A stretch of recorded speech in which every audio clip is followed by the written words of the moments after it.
ഞാൻ അടുത്തിടെ ആയിട്ടൊരു ആർട്ടിക്കിൾ വായിച്ചു. അത് മസാച്യൂസ് ഇൻസ്റ്റിറ്റ്യൂട്ട് ഓഫ് ടെക്നോളജി അവർ തയ്യാറാക്കിയ ഒരു പഠന റിപ്പോർട്ടാണ്.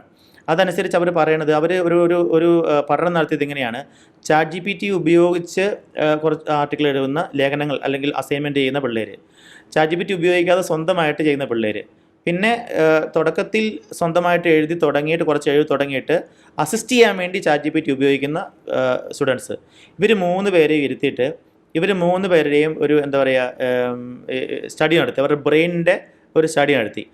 ആ സ്റ്റഡി നടത്തിയിട്ട് അതിനെക്കുറിച്ച് കിട്ടിയ റിസൾട്ട് ഭയങ്കര അമ്പരിപ്പിക്കുന്ന റിസൾട്ടായിരുന്നു. അതായത് ChatGPT ഉപയോഗിച്ച് എഴുതിയ കുട്ടികൾക്ക് ബ്രെയിനിൻ്റെ അകത്ത് പ്രോസസ്സിങ് ഒന്നും വേണ്ടി വന്നില്ല. അതുകൊണ്ട് തന്നെ അവരുടെ ആ ആർട്ടിക്കിൾ എഴുതി കഴിഞ്ഞ് സബ്മിറ്റ് ചെയ്ത് കഴിഞ്ഞപ്പോൾ അതിനെക്കുറിച്ച് ചോദിച്ചപ്പോൾ അവർക്ക് ഒരു അണ്ടർസ്റ്റാൻഡിങ്ങും ഇല്ല. കാരണം അവർ അതിനെക്കുറിച്ച് വളരെ മെക്കാനിക്കലായിട്ട് എഴുതിയതാണ്. എന്നാൽ സ്വന്തമായിട്ട് എഴുതിയവർക്ക് ഏതാണ്ട് 90% അവർ എഴുതിയതിനെ റിക്കോൾ ചെയ്യാനും പറയാനും സാധിച്ചു. രണ്ടും കൂടി കമ്പൈൻ ചെയ്ത്, അതായത് ChatGPTയും അവരുടെ സ്വന്തം എഴുത്തോടെ കമ്പൈൻ ചെയ്തവർക്ക് കുറേ കൂടി സാധിച്ചു. അപ്പോൾ അതിനുശേഷം നടത്തിയ സ്റ്റഡി ഇങ്ങനെയാണ്: അതായത് ഇതിനെ ഈ AI മാത്രം ആശ്രയിച്ചുകൊണ്ട് അസൈൻമെൻറ്റുകൾ എഴുതുക, പരീക്ഷയ്ക്കകത്ത് നമുക്ക് പഠിക്കുക, അത്തരത്തിൽ അവനെ മാത്രം ആശ്രയിക്കുന്ന കുട്ടികൾക്ക് 1-2 വർഷം കൊണ്ട് സംഭവിക്കുന്ന വലിയൊരു അപകടം എന്താണ്? നമ്മുടെ തലച്ചോറിൻ്റെ ഫ്രണ്ടൽ കോർട്ടെക്സ്, അവിടെയാണ് നമ്മൾക്ക് decision making, problem solving, critical thinking, ഇങ്ങനെയുള്ള കാര്യങ്ങളെല്ലാം ഉള്ളത് നമ്മുടെ തലച്ചോറിൻ്റെ ഈ ഫ്രണ്ടൽ കോർട്ടെക്സിലാണ്. അവിടെ ആ ബ്രെയിൻ സ്റ്റഡി നടത്തുന്നതിൻ്റെ അകത്ത് ഇത്തരത്തിൽ ഇതിനെ മാത്രം ആശ്രയിക്കുമ്പോൾ മെമ്മറി കുറയുന്നു. ഇപ്പോൾ തന്നെ പണ്ടൊക്കെ നമുക്ക് മനക്കണക്ക് കൂട്ടാനറിയാം. ഞാൻ 258 × 258 എത്രയാണെന്ന് ചോദിച്ചാൽ അപ്പം തന്നെ വേണമെങ്കിൽ 250 മനസ്സുകൊണ്ട് ഗുണിച്ചിട്ട് നമുക്ക് പെട്ടെന്ന് തന്നെ കൂട്ടി പറയാൻ പറ്റുമായിരുന്നു. ചെയ്യാവുന്ന കാര്യമാണ്. പക്ഷെ പ്രാക്ടീസില്ല, മെനക്കെടാൻ നമ്മൾ തയ്യാറല്ല.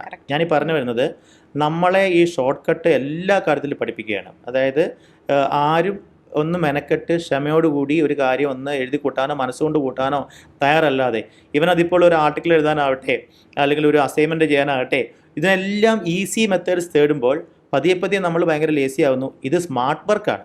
ഇപ്പോൾ എല്ലാവരും പറയും ഹാർഡ് വർക്ക് അല്ല വേണ്ടത്, സ്മാർട്ട് വർക്കാണ് വേണ്ടതെന്ന് പറയും. പക്ഷേ ഞാൻ ഈ പറഞ്ഞ അപകടത്തിലേക്ക് തിരിച്ചു വരാം. അപ്പോൾ നമ്മുടെ ബ്രെയിനിൻ്റെ ഇത്തരത്തിലുള്ള അനാലിറ്റിക്കൽ കപ്പാസിറ്റി കുറയുകയാണ്. നമ്മൾ എല്ലാ ഇത്തരത്തിലുള്ള കാര്യങ്ങൾക്കും നമ്മൾ ChatGPTയോ AIയോ ഡിപ്പെൻഡ് ചെയ്യുകയാണ്. What is going to happen? 2 വർഷം കൊണ്ട് ഇതിനെ പറ്റി ഇതാണ് സംഭവിച്ചതെങ്കിൽ നമ്മുടെ ബ്രെയിനിൻ്റെ ആ സ്റ്റഡി അനുസരിച്ച് പറയുന്നു ഒരു 83% അതിൻ്റെ പ്രോസസ്സിങ് കപ്പാസിറ്റി ആ കുട്ടികൾ കുറഞ്ഞായിട്ട് കണ്ടു. അപ്പോൾ അത് കുറച്ചുകൂടെ കഴിയുമ്പോഴത്തേക്ക് അപകടമാണ്. പിന്നെ ഒരു നിസ്സാര കാര്യത്തിന് പോലും സ്വന്തമായിട്ട് ഉത്തരം പറയാൻ സാധിക്കാതെ, ഒരു കുഞ്ഞു കാര്യത്തിന് പോലും അതിനൊരു മറുപടി പറയുകയാണെങ്കിൽ അപ്പം തന്നെ ഫോൺ എടുത്ത് ChatGPT ആശ്രയിക്കുന്ന കാലം വരുമ്പോൾ, നമ്മൾ സൃഷ്ടിച്ച ഒരു കണ്ടുപിടുത്തം അത് നമ്മളെ അടിമകളാക്കിയാണ്. സത്യം പറഞ്ഞാൽ നമ്മൾ ChatGPT യൂസ് ചെയ്യേണ്ടതിന് പകരം ChatGPT അല്ലെങ്കിൽ ഈ AI നമ്മളെ യൂസ് ചെയ്യുന്ന ഒരു അപകടത്തിലേക്ക് പതുക്കെ വരുന്നുണ്ട് എന്നുള്ളത് തിരിച്ചറിയണം.